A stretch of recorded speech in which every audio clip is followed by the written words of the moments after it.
What's up, Eagles Nation? What's going on, NFL world? How you doing, Division Rivals? This is Steven Hyder, Gate City Sports Channel. Sports Channel where the cerebral NFL fan comes for about 10 minutes of daily content. Happy trade deadline, guys.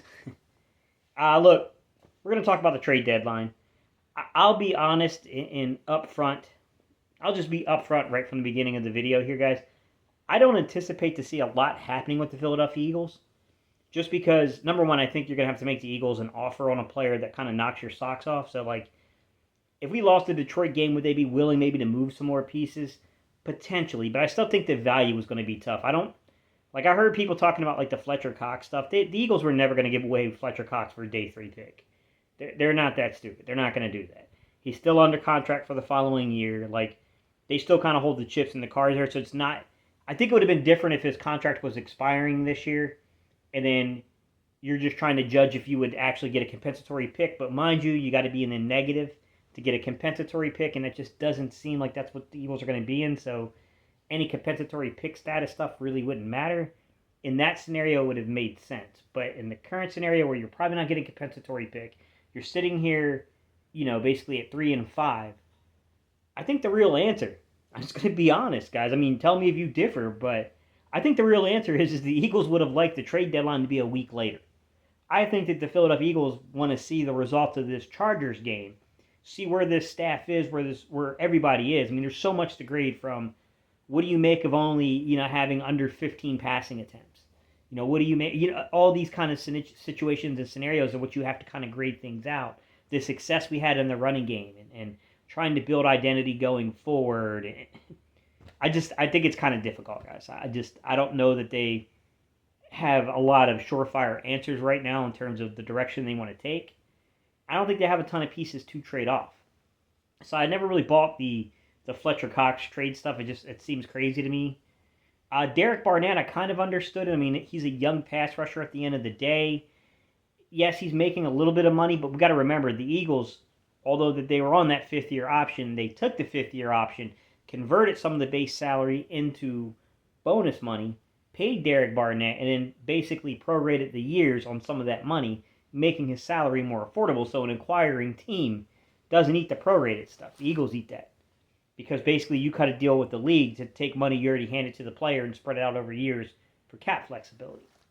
So the Derek Barnett stuff, it kind of made sense, but you gotta find out the valuation there. I mean, I don't think teams are going to give you a day 1 or a day 2 pick for Derek Barnett.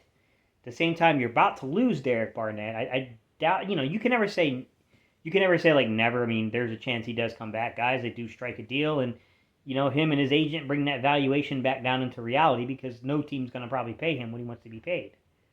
With that said, I could see the justification there that because of he's on the last year of his contract, because there is very unlikely going to be a compensatory pick status for the Eagles this year because we're likely going to sign more players than we lose, so that wipes out any compensatory status.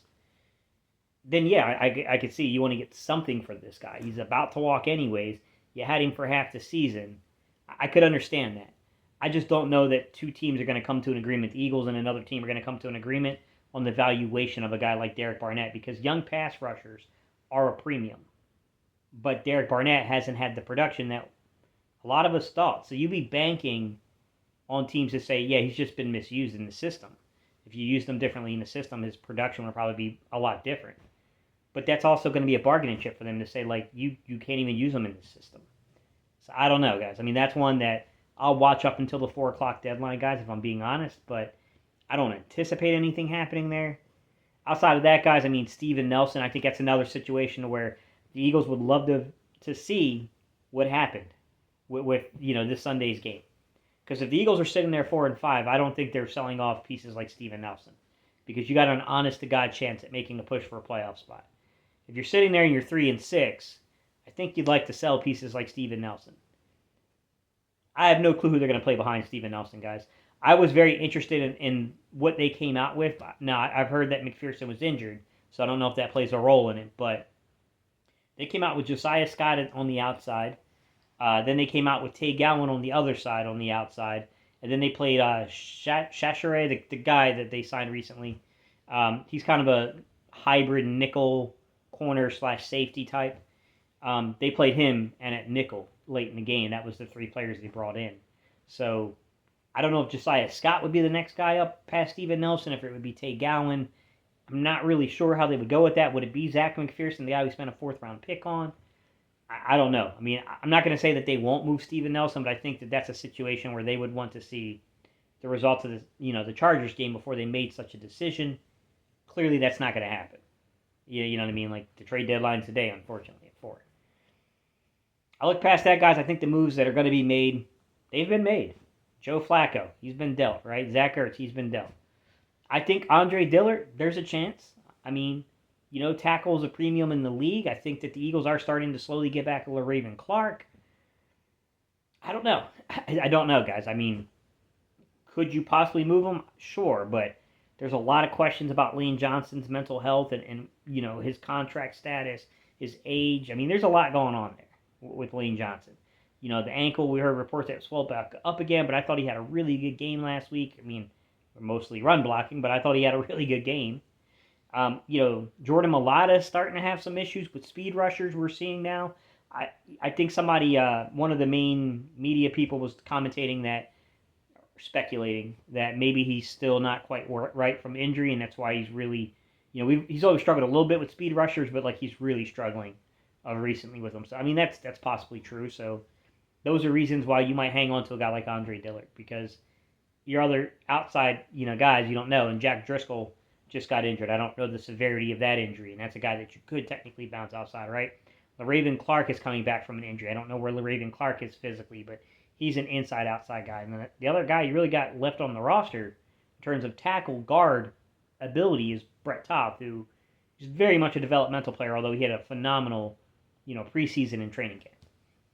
So I don't know what they do with Andree Dilliard. I think that's one to really pay attention to, because that is a piece you could sell off. I don't know what the valuation is going to be on Andree Dilliard, guys. I don't know. My assumption is it would be a late day 2 to an early day 3 pick, so I'm going to say 3rd to 4th round valuation. I just don't think you give up. If someone's going to start this guy and you're going to start him at left tackle, come on, man. Show me where you're getting a left tackle for less than a 4th round pick. Starter quality. It's not happening. That's part of the reason why I think that he might end up staying here. Because I think if you look at it from his perspective, if he just plays in a few games over the course of his career here in Philadelphia, look at Holy Vaitai. I just butchered that young man's name, Vaitai, Big V. Look at the contract Big V got from the Lions. And Big V wasn't always a positive story here in Philadelphia. It gradually got better with Big V.